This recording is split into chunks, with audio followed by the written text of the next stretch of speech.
I salute Bhagavan Buddha,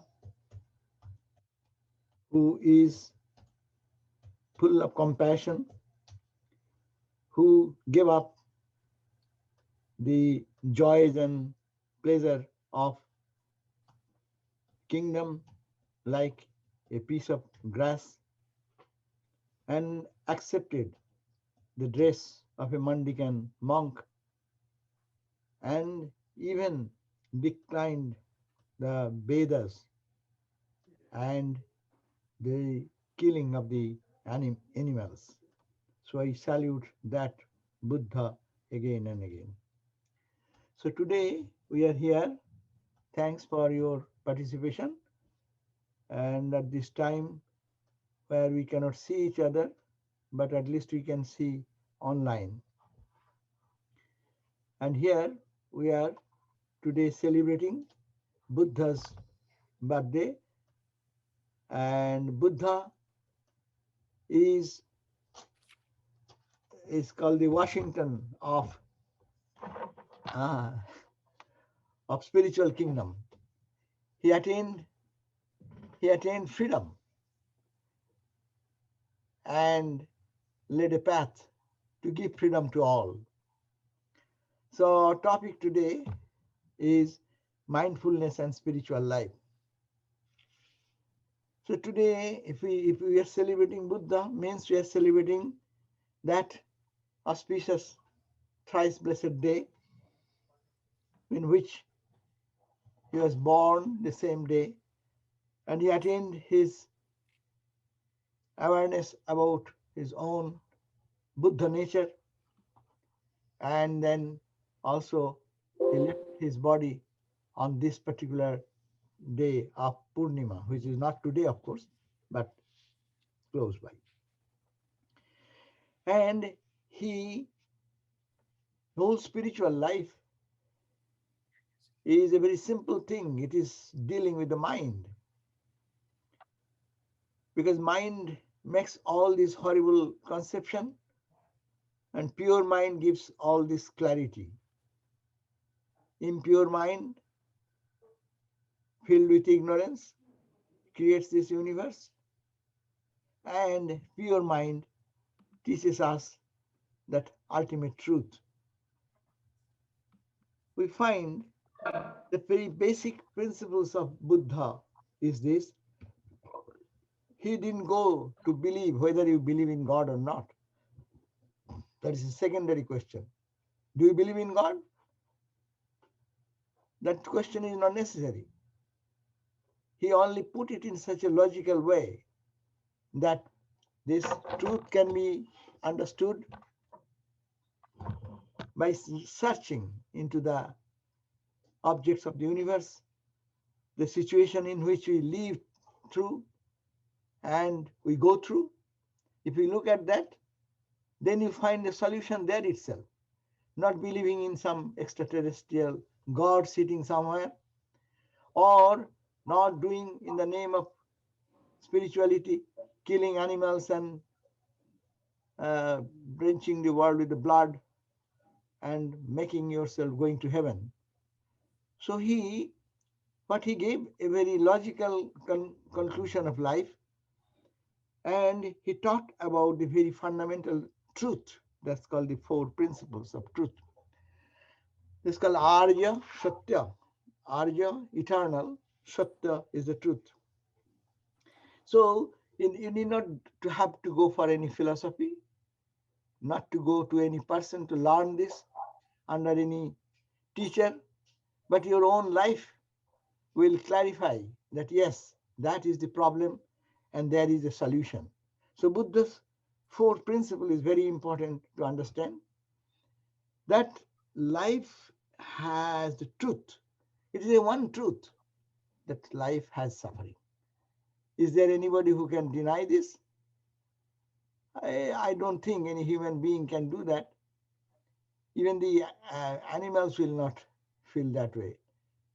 You need no philosophy to say that God is there. Suffering is there. Even God is there or not, secondary point. But suffering is there.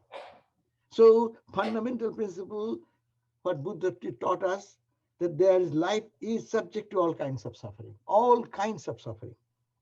The most basic are what? Birth, death, sickness, aging. These are the problems of life. No one can deny that. So that's why it is called a basic spiritual truth. Second point, okay, why this suffering? Naturally, very logical conclusion comes. Next question, that is also eternal truth, fundamental truth. What is that? Then there is some cause must be there for suffering. So that is the second eternal truth or noble truth, as said by Buddha. Suffering is caused. Why? By ignorance. We always, we always cry and weep because of our ignorance. But there is all, according to Vedanta, normally Vedanta comes out of our mouth, though we are talking about Buddhism. But it is all Brahman. We don't see that because of ignorance. And we cry and weep, but we are dealing with Brahman only. Brahman acting with Brahman. Brahmarpanang Brahmahobi. So, so the truth is there is a suffering. Why this suffering? Very foundational response is that it is because of ignorance. And ignorance which results in the desire. What happens if I ignorance? Ignorance says, oh, I am lacking. I want to get something to desire. Desire then brings into craving more intense, and craving produces I want this, but I could not do it this life. At least I'll do it again. So rebirth comes there. So rebirth, and that accompanied by the passionate clinging to life, this holding on to the life. That's why everyone is frightened to die, because clinging on to life. So that's it is a craving. Why we cling on? Because I want to enjoy through this physical body and the senses. Therefore, the craving of pleasure. There is a craving of fame, name and fame, or materialistic possession of life. That causes great dissatisfaction in our life. That is the cause of suffering. Buddha said there is a cause, and that cause is this it is because of ignorance, and ignorance takes us step by step into the craving desire, and desire leads us to fulfill that desire, to have another body, again getting rebirth, and then rebirth takes us to the why rebirth, because I'll be happier, I'll be famous, I'll be very intelligent, I'll be like a king, or whatever desire. So all desires are prompting us to go that direction, and ultimately it is bringing great dissatisfaction in our life. This is the second truth. So first truth is truth, there is a suffering. Second truth is there is a cause of suffering. Now if there is a cause of suffering, can I do anything? Very logical. Third point comes, there is a cessation of suffering. There is a possibility suffering can be stopped. How can it be stopped? Yes, there is a process to do that. Cessation of suffering comes from what? You cut up the root, ignorance. Ignorance was the cause of your suffering. So cut the chop out that ignorance. But how to chop out that ignorance is not like a sword and you just go and just strike the root of the tree. It is not so easy. So cessation of suffering comes from total elimination of ignorance. And what is that? To practice non-attachment from desires. Not to desire much, because desire is bringing suffering. Why to desire small things and suffer? Therefore, there is cessation of suffering is possible, and by non-attachment from desires and cravings. That was the cause of our birth. And why shall I do this? To give up the desire which or the cravings which can satisfy me at this point now. Why shall I not do that? Because to reach a state of nirvana, if we can detach, then this small craving, the small satisfaction which may come up, fulfillment of the smaller cravings, will be totally gone, and then the state of nirvana, the total freedom, that is the state wherein all sufferings will be extinguished. It is positively, Vedanta says positively, but here Buddhism will say negatively. They will not say Satchidananda will attain Brahma Jnana. No, no, no. They say cessation of all suffering. That is the state. And Buddha is a state, and Buddha attained to that state.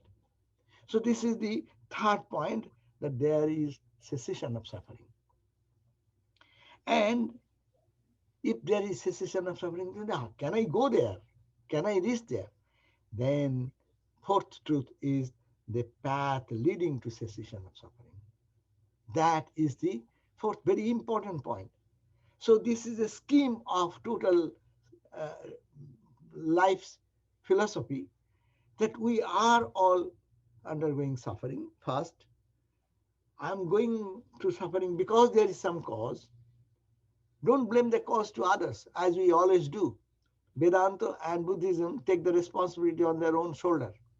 Because you did that, that's why I'm suffering. You are the worst guy and I am the good guy, and you are creating my trouble all the time. But Vedanta does not say that, and Buddhism. No, no, it is your doing. You are getting because of your own doing, your craving, your desire that has brought you to this point.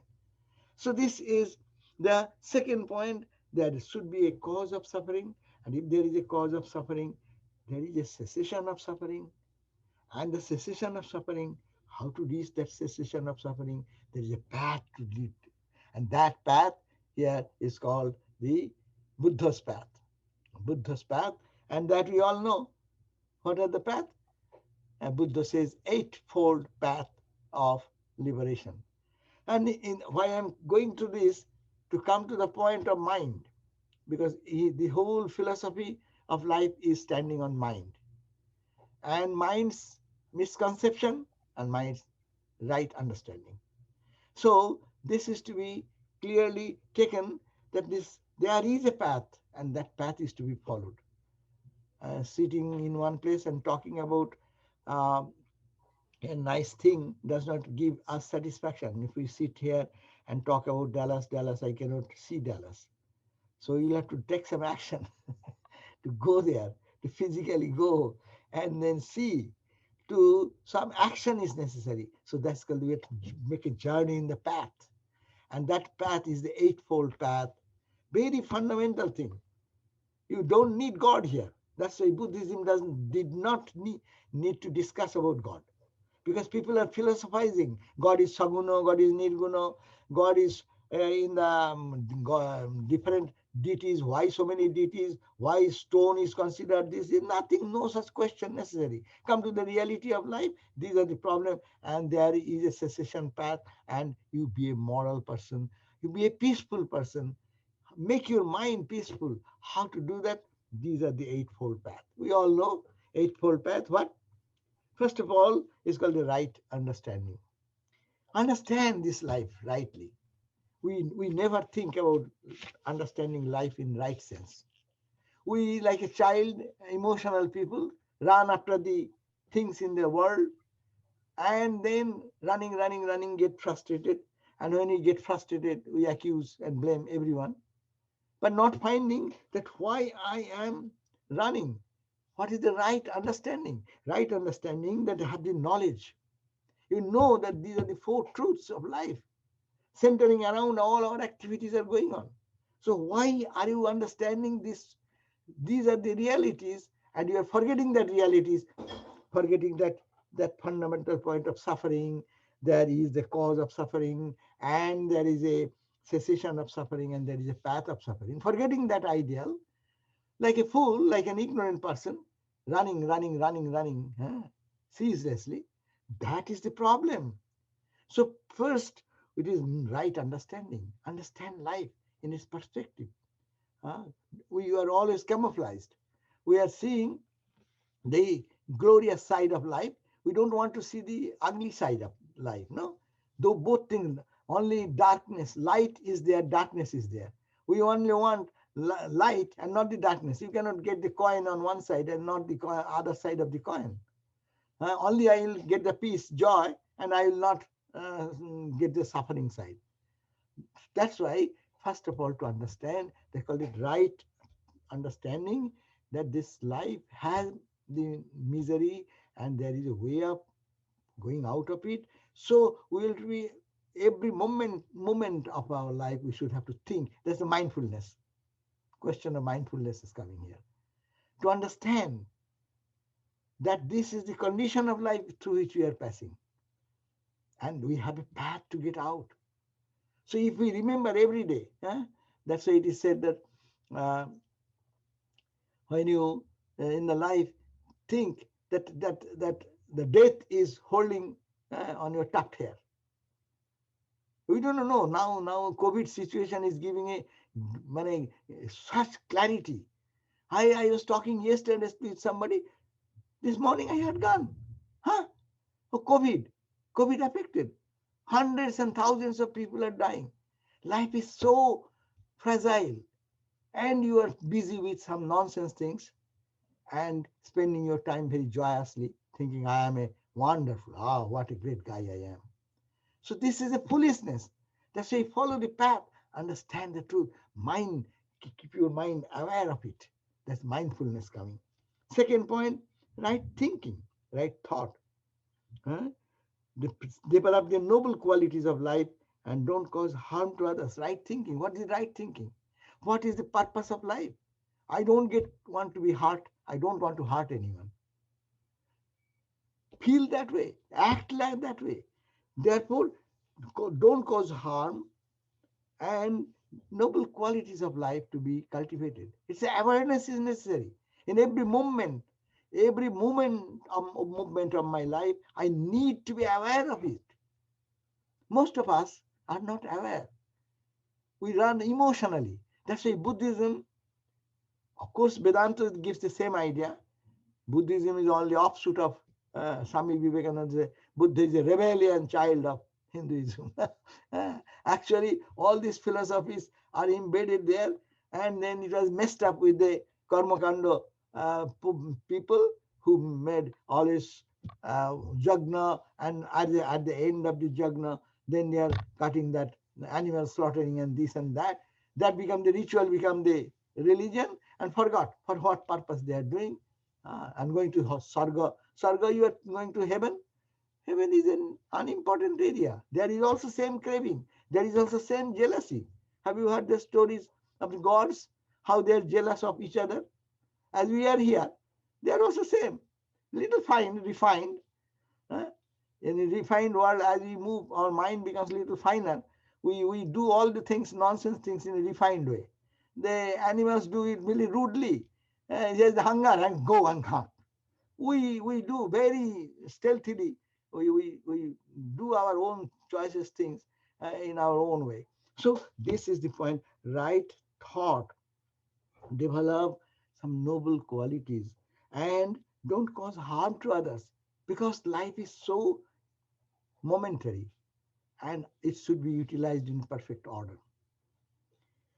Right speech. This is very heavy responsibility on us to write speech. Inadvertent angry speech, no, angry talk. It can break your relationship forever. And the sweet word you can remember whole life sometimes. Uh, oh, that you with fondly you remember. So that's why to and right means which is true. Talk about what is truth. Right speech. Abstain from lying. Abstain from idle talk, gossip, gossip market, slander, harsh words. We use, but we're mindful, then we'll not do it. And that makes our character. That helps us to raise our consciousness into that state of Buddha consciousness, what we call in Vedanta different terminology. So the point is that right type of speech, how much alertness is necessary, how much mindfulness is necessary, that when you are speaking something, how you speak, what is your intention. Hey, the Holy Mother, look at Holy Mother's speech. We can learn from her. Holy Mother, she never used any word to hurt anyone. Huh? And how she used to say, the mother said that there is a blind person. In Bengali, you say kana. Kana is a colloquial language and it is not very respectful. But mother said, no, no, don't say that. Tell that, aha, how you lost your one eyes, no? In a sweet way.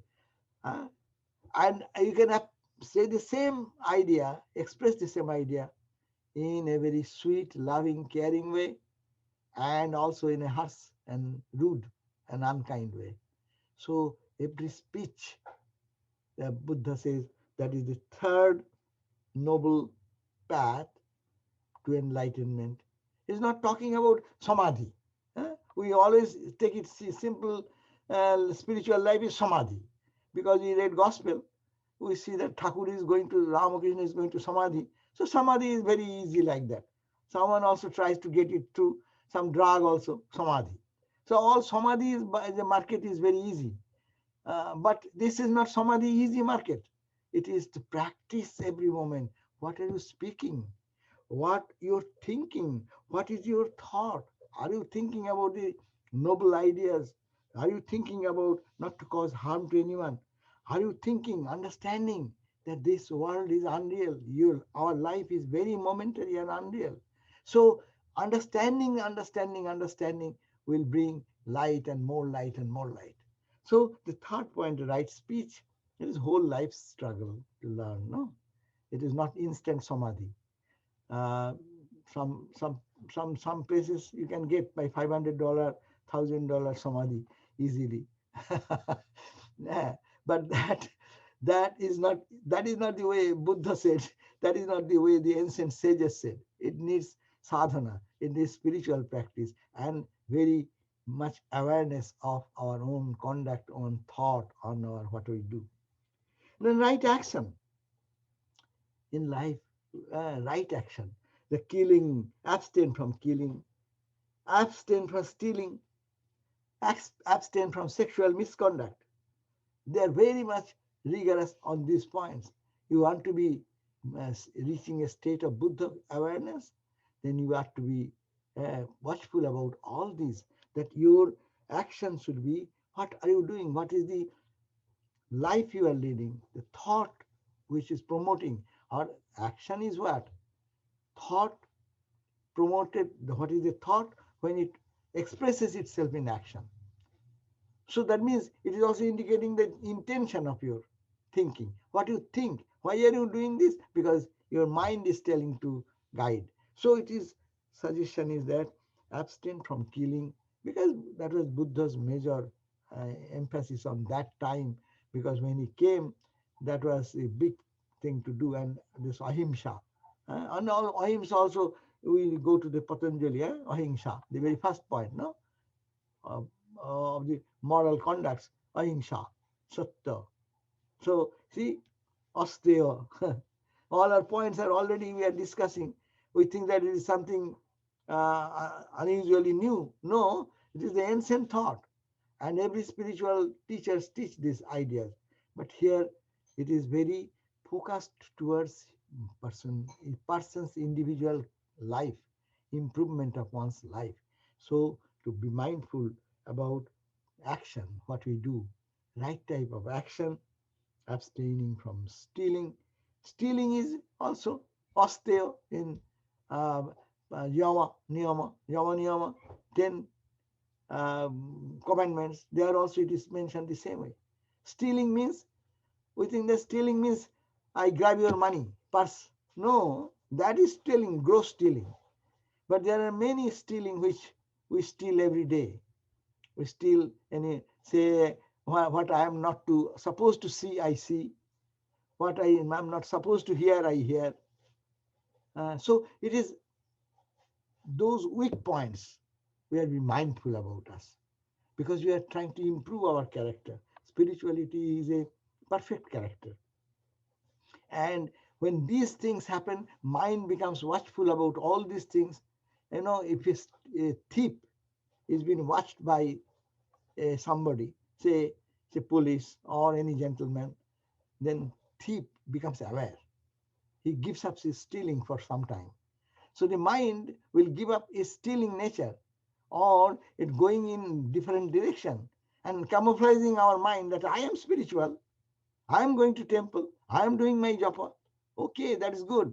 But are this understanding this, following this path, eightfold path, or 10 commandments of Yama Niyama?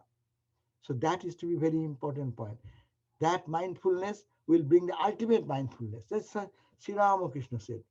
Holding on to truth. Truth, holding on to truth, you can reach the highest truth. But ignoring the material world, the truth which we are to observe, for giving up that and thinking of the ultimate truth is a simply um, cheating myself, because I am not careful about the truth which is here, and I'll be established in the eternal truth. That is not possible. So that's why Buddha emphasized, said that your action should be right type of action. Don't kill, don't hurt anyone, don't steal. I physically, mentally, emotionally, intellectually. Intellectual stealing is there. All the that's why copyright has come, uh, so that no one can steal others' things. No, but yeah, thoughts are thoughts. Thoughts you can take, but you say you have quoted my words. Okay, you cannot do that.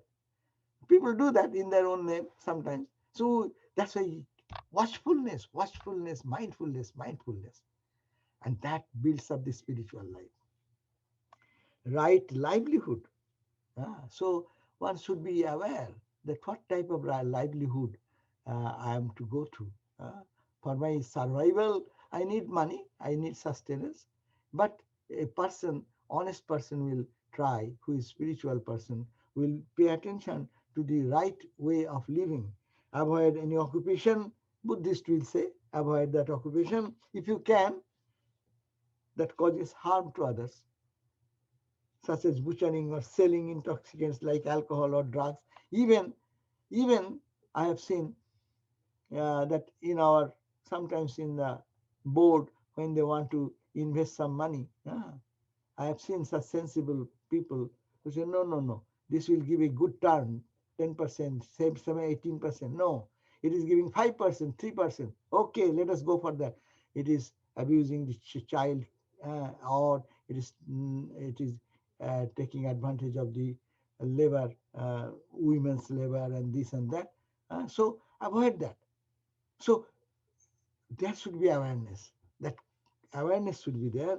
That livelihood, I have to earn money, I will have to live in my life, but try to avoid that type of life, which lie on job or business or whatever we do, which has the least touch of what is called this type of stealing attitude, this type of lying attitude, and this type of uh, cheating attitude. So avoid such occupation that causes harm to others, and also which disturbs the peace of the mind and guides people into wrong direction. So right speech, right speech also I have missed one point. We spend much time on idle talk, or criticizing others unnecessarily. Better to spend the time in the right type of speech. We can listen to the speech of Vivekananda. We can listen to the speech of the sages of the ancient time. Upanishads are all available here. Many great Swamis and um, teachers, spiritual teachers, we can listen to their speeches. So, and not to slander and harsh words are not. So, right action. So, we'll be careful, we are mindful about, if there is no, of course, if there is no other alternative, people are sometimes forced to take certain jobs. But if there is a possibility, the Buddhist Buddha's instruction would be, if you can avoid it, better.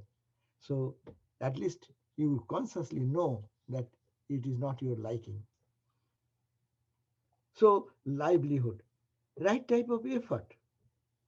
Have self-discipline, right type of effort, self-discipline to attain full control of the mind, to avoid an unwholesome mental state, and thus develop a clear mental state.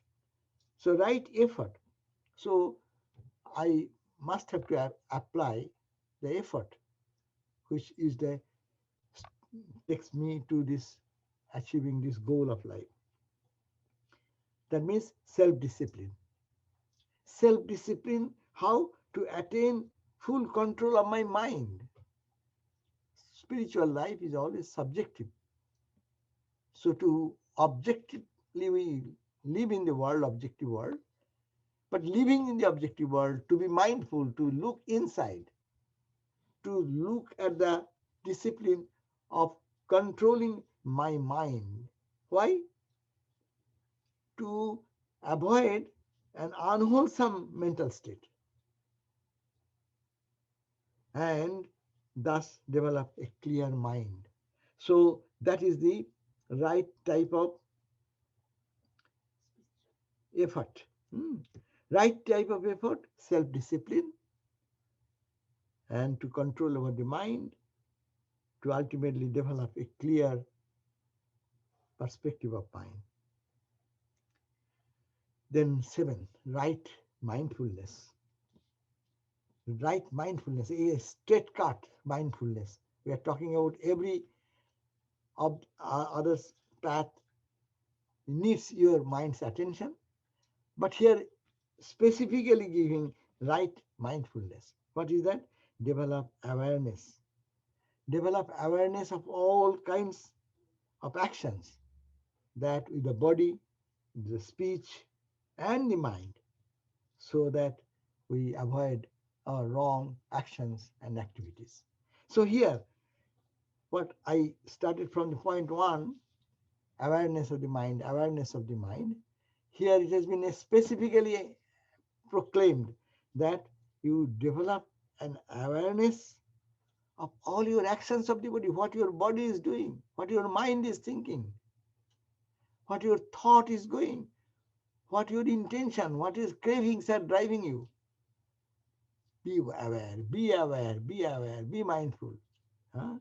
And after that, when it is observed, then if you are observe those mind's activities, body's activities, then life will take a right turn, direction, right direction.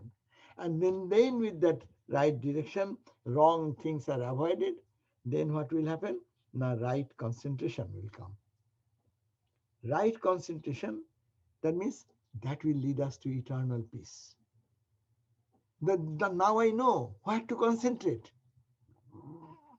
not on the objects, not on the actions, not my emotions, not what I want from outside, not I blame for my peace anyone and everyone.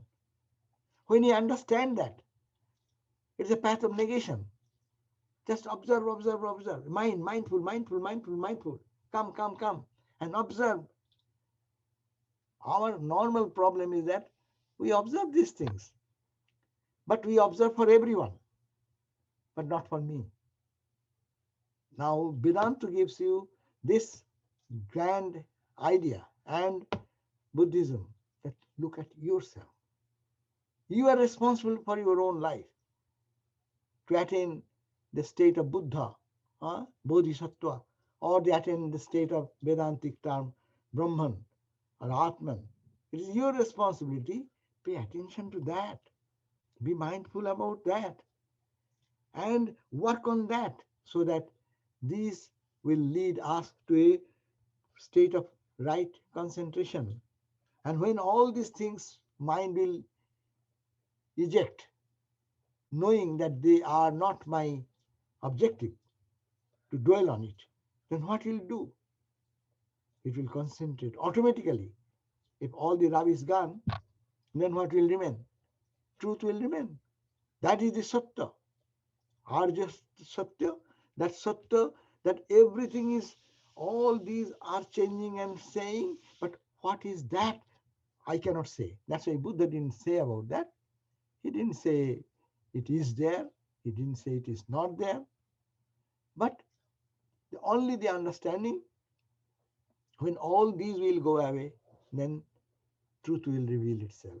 Atma Deepo Bhava, Buddha's last advice to Ananda. When Buddha was passing away and Ananda was sitting nearby and he found and he was weeping. Then Buddha's last message, Buddha, this is not the time to, Buddha said it is not the time to cry and weep, but be a lamp unto you. Atma Deepo Bhava. You be the lamp unto yourself. So that is the purpose. And that practice should be done whole life, all through. And by only through mindfulness, by ultimate absolute care and attention to watching my actions, my own thoughts, my own inclinations, my own uh, subtle activity of my emotions, how it is deluding me, to be aware of that. And then if we are aware of that, mind will not do that. The body will not do that. And then what will remain? Neti, neti, iti. Vedanta will say, if you can eradicate all not this, not this, not this, ultimately that which is, that will remain. Panchakosha. Vedanta says, if the five coverings are there over the Atman, if you peel off the coverings, then what will remain? When last covering is gone, the light within that will be shining. It is there, it was there, it will be there, but our attention is not there. That's why we are only looking to the outside objective universe, therefore come out of that. So right concentration, and that will happen. So now this question again will come, that we have to attain to that state of nirvana. That is, Swamiji also said, Buddha is a state. It is not a man. Buddha is not a man, but Buddha is a state where one will have to reach that state.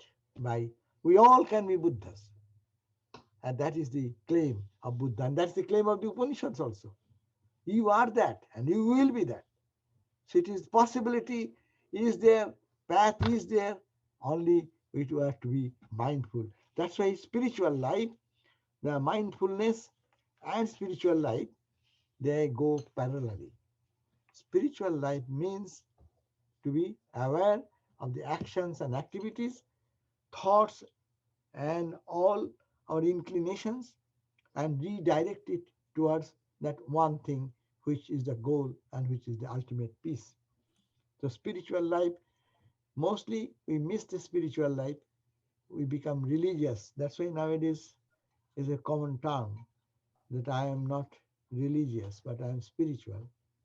Religious means rituals, forms, doctrines, dogmas, and my way, my religion is higher than your religion. That is good for the, in the world we fight with sword and weapon. This is a fight with intellectual fight. That does not give peace, but only peace can come when we explore the path and watch, be mindful about it and careful about our every movement, and then ultimately find a point to concentrate. Where is the concentration? Final concentration is that following the path, that every day our understanding of the Four Noble Truths, right type of thinking, developing noble qualities of life, and don't cause harm to others. This is the right thinking, right type of speech, abstaining from lying, idle talk, or slander and harsh words, right actions, abstaining from killing, stealing, sexual misconduct, right livelihood, avoiding the occupation or other things which actually involves me in the harming people or destroying their peace, and right effort, have self-discipline to attain full control of the mind and to avoid an unwholesome mental state, and thus develop a clear mental state. And right mindfulness, develop the awareness. And awareness of all actions, what body is doing, what my speech is talking, what my mind is moving, to avoid wrong actions, wrong thinkings. And lastly, the eighth point, right concentration that will come, and that is the attain mental peace and wisdom to realize full significance of the noble truths. What is the significance of noble truth? It is not only negative, but it is that experience which will bring ultimate purity and peace and tranquility. What is the result of that? The world will get the benefit of it. Those people who are mindful like that and develop their spiritual life, they are they themselves are in peace and they radiate peace. Anyone comes around them, surrounding them, they find the touch of peace and harmony, peace and joy and blessings. So that is the in nutshell the mindfulness and spiritual life. Patanjali Yoga, if we go to that, we will find that they're talking about the same thing. How to reach that point of perfect bliss and peace. That's their different name they are giving, Nirvikalpa Samadhi or anyhow. We need not have to get disturbed by the language of the scriptures. Uh, they're saying the same thing. Ahimsa, Satya, Asteya, Brahmacharya, Aparigraha, Saucha, Santos, Saucha, Santos, Tapa, Shadhaya, Ishara Pranidhana. If we put all these characteristics, it is the same type, same ideas are given, only to focus more on our own actions and thoughts and be mindful of our every. So I think how much we talked? Almost 1 hour. Would you like a question, Maharaj? Yeah, that will be good. If we, Okay, I've got one question for you. Uh, this whole 15 months has been a real strain. And what I'm hearing is that people are mindful that they suffer from a low grade depression and anxiety. And as a sadhu of many, many years, can you speak to a person who comes to you with this? What, Swami, can we do when we're out shopping and we feel that coming on? Is there some advice that we can do positively to alleviate that anxiety and depression, even for 5 minutes? hmm. Yeah, it is very difficult. That is a test of life. Yes, we are sometimes we talk about noble truths. How many times I talked in my life of 79 years, or thought, but it sometimes becomes a newspaper reading. I read in the newspaper today somebody died or somebody did and somebody did it. But when it comes to me, then it is something different. Then it's very serious. Then I cannot handle it. That means I understand it, the severity of the situation. So out of this, what can we do? We'll have to do how to stop this depression. There is no magical solution. Only solution I would say, take all the precautions, measures which can make us anxiety free, taking physical precautions, whatever necessary mask, etc., or other thing. But this cannot be saved unless and until we know the life and death. These are all consequences. Every moment we are dying. Every second we are not the old person anymore. So we don't cry because something has happened in my 10 years boyhood body is not today's body. So similarly, we are in the constant changes we are going through the physically, and it is an inevitable fact. Let us go to Buddha. Buddha said that to bring some what you call mustard seeds. So this is going on from time immemorial. And that is the problem. It is a truth. That's why it is a noble truth. We'll have to face it. And how to be bold to face it. How to face it? Whatever the maybe the means, medical means, and inspirational idealistic talk also can help us. And I do not know exactly I'm answering to your specific question or wrong. The question was that if someone is in depression, Maki, what was the question at the end? Swami, what technique could you give us when we're out in the world and we feel that depression and anxiety within us? Ah, 5 minutes of just getting us back on to normal. oh, yeah. If some people say, I have heard that you breathe in and then think, oh, what is this? Is it happening only one time or it is happening all the time? I didn't pay attention before. Now I'm paying attention. This will also pass. Let us be bold. Let us face the situation. Let us do what we can do. But there is no effect, just feeling depressed or disheartened. There is no solution of it. So, what can we do? We can, as I said, some people say breathe in, breathe out, and pause a moment and mindful. Our topic today is mindful, mindful. So, to be little mindful, is it happening only today in the history of time, or it is happening every day for some person here or there or there or there? Now it is a pandemic, so we hear so many together. That's why it has become intensified. But this situation is going on every day. So if we think this way, intensity may be reduced a little bit. And to practice, if one have practiced this before, then it will be much easier to remember this and to get back to our normal state. Because ultimately, look at that. Ultimately, the gravest suffering or situation after 1 year, 2 year, people forget. That means human being have the potential capacity to forget that, to go over it. But he is a spiritual person, she is a spiritual person who can really handle it when the situation is forcing us.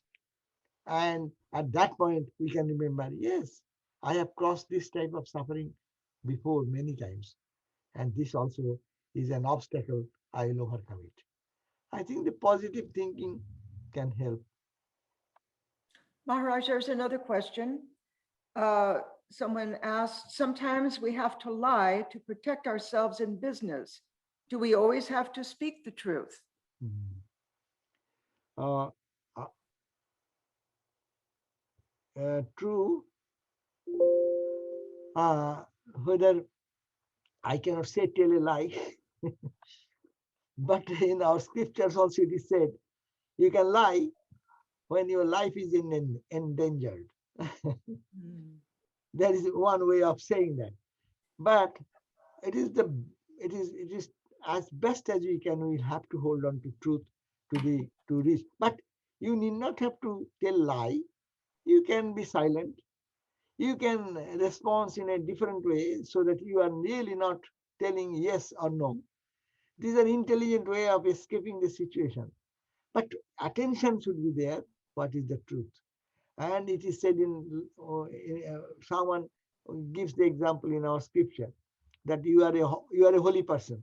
You see that one person is running and he's trying to take some shelter somewhere, and he went into this direction, the north. And a person you find that be running, chasing behind, after 2, 3, 4 minutes or 5 minutes he came. Did you find one man running this way, with this shirt like this, dress like? Will you say, yes, yes, I saw go this way, the way the man tried to escape his life? You say, no, he went to the south. If you say that, you will tell a lie, but you will save a life. So this is very extreme condition. But in our day-to-day life, we should have to try as best as we can to tell the truth, and also to avoid not responding to every question. We need not have to respond. In many places, you need not have to respond. But we think I am responsible to say, I have to say truth, truth. No, no, no. If you are not compelled to do that, and that you need not have to do that, you can avoid that in an intelligent way. Swami, I don't see any other questions coming through. Would you like to end with a guided meditation, Maharaj? So how many minutes now? You can stop when you want to stop, Maharaj. It's a free Okay. country. Okay. Then next is after guided meditation is your worship, no? We do the arati and then we do the flower offering. Flower offering. Okay. Yeah. Okay. Oh, acha. Let me see. Can mindfulness be practiced alongside mantra japa? Can we practice every day to gradually become spiritually enlightened? Two questions have come in another. Okay. So we can discuss that 2 minutes. One is that can meditation be practiced alongside the mantra japa? Mindfulness can be, yes, mindfulness can be used. I am mindful about my actions and this, and then I am diverting my mind to that truth itself, which is the mantra indicating the truth. Yes, it can go simultaneously, but when mindfulness is the first part, to reject all these unwanted thoughts and ideas and actions, and then to focus concentration, that is the part that will be helpful. Yes, those can be practiced one after another. Another question is that what can we practice every day to gradually become spiritually enlightened? Yes, Guru has given us the mantra for us, unless you are a Buddhist, so you will have to follow the Buddhistic path. But it ultimately, for me, I don't find any difference in the practice of Buddhism or in Vedanta. We reject one side and we say focus here, and one person say go on rejecting. That's also Vedanta. Neti. Go on rejecting everything, whatever comes, and then stop where no more to be rejected. So that's also the same way. But I think yes, it can be done every day. Our Guru mantra, our practice, and spirituality. To make it spiritual, we should be careful that we should employ our time mostly whole day. Spiritual life should be whole day spiritual life. Normally, we restrict our spiritual life in the morning time meditation, evening time meditation, or when we are in the shrine room. But this practice can be maintained whole day, a watchfulness of the mind, our actions, thoughts, etc., or being focused on negative way, positive way. Vedanta will say, focus on your Ishta Devata. Ah, Rama, your Krishna, your Ramakrishna is in you and in everyone. Focus on that. Naturally, we reject all these other thoughts. So either way, we can practice and get the benefit of it. Okay, thank you. So now we'll try to focus for some time. Okay. So if we sit straight with back and neck straight and with our eyes closed, and we can just inhale softly uh, and counting 1, 2, 3, 4, 5, 6, 7, 8, 9, 10, and exhaling the same way 1, 2, 3, 4 to 10. And we can think that we are inhaling the holiness, love, joy, compassion, purity, empathy, sympathy, all these noble traits we are inhaling in, and it is filling our inner personality from head to toe. And when we are exhaling, we can send the thoughts of love and well being for all, starting from our own home to the neighboring people and extending to the county, to the state, to whole US and beyond. Let there be peace in all, let there be happiness, let there be no fear, no anxiety from the hearts of people. suffering through COVID and others troubles. So we can do this 5 times.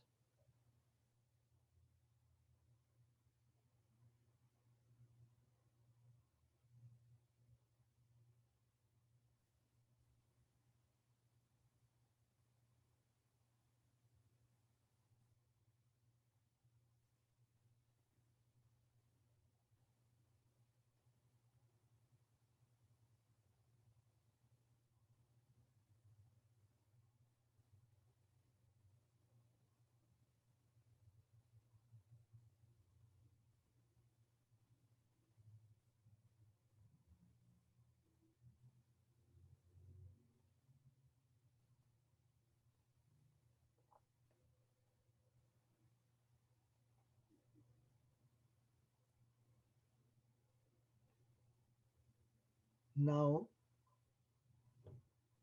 we can chant the mantra Om, and as the vibration moves around, the objects coming, we can feel that those objects are imaginary objects arising out of ignorance. And the Om mantra and the vibration is transforming all the visible objects, ideas and thoughts, even all transforming into one absolute light and consciousness.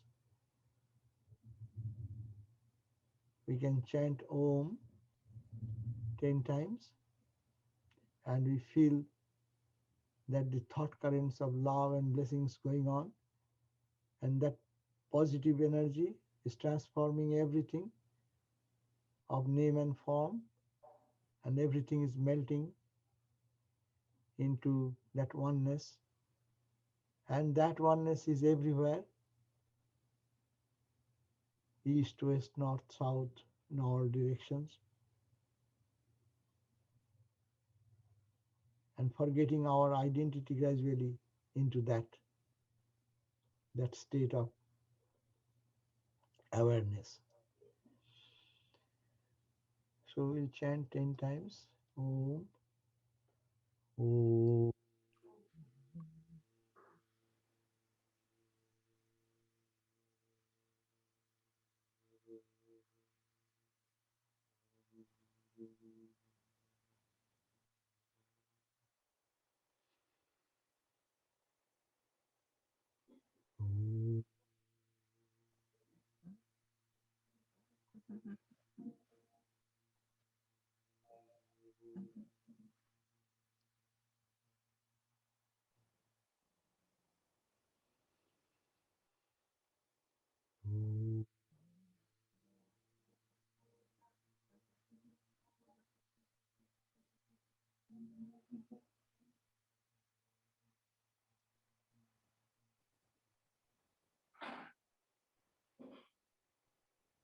Om. Om.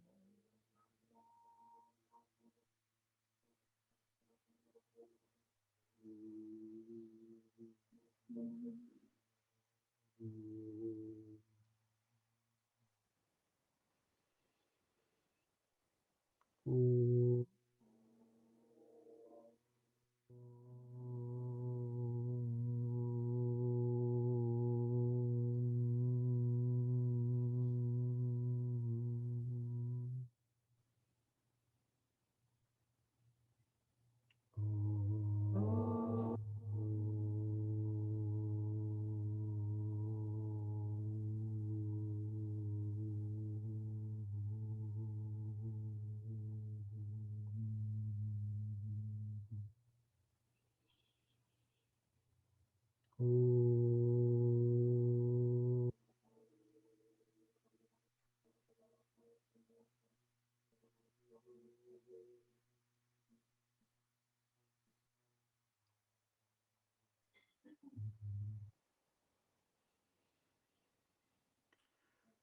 Om.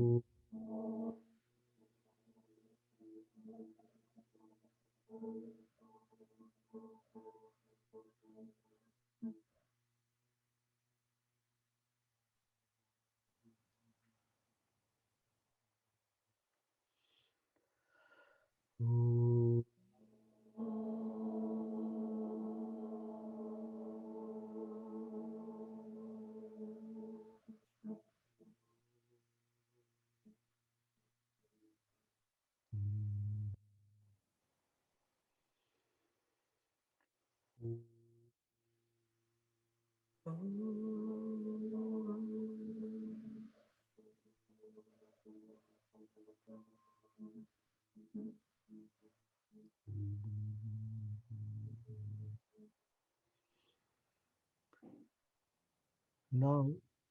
feel this infinite expanse of awareness that you are just in it, almost getting absorbed into that infinite light and consciousness and bliss, all pervaded reality, which has no beginning, which has no end, which has no east, no north, west, every direction, everywhere it is that, and feel that silence, feel that oneness, feel that bliss. Let us feel that for a few minutes, and I will end with saying Om.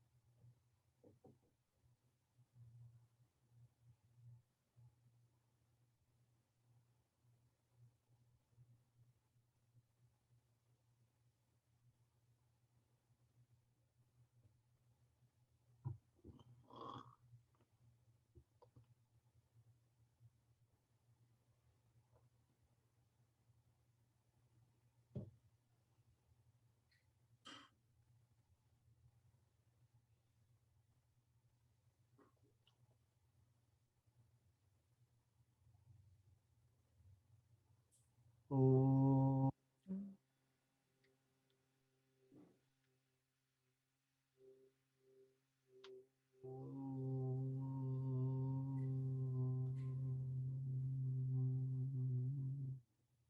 That's us. Om. That is only the reality. That is the only truth. That is the state we want to reach. Oh Lord, help us to reach that state.